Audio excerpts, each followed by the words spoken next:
Whenever I feel any sort of mom guilt, I always ask myself two questions. First and foremost, I always ask myself, would a dad feel guilty for this?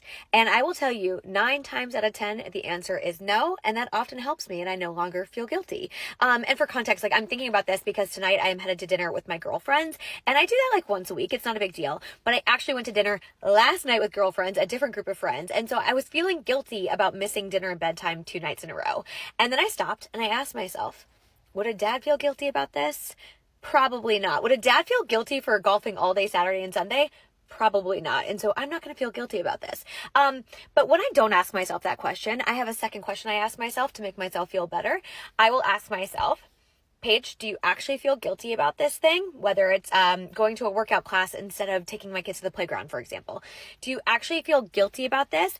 Or do you feel like you're supposed to feel guilty about this? Did society make you feel guilty about this? Have you seen enough messaging that makes you feel like you are supposed to feel guilty for doing something for yourself instead of something for your kids?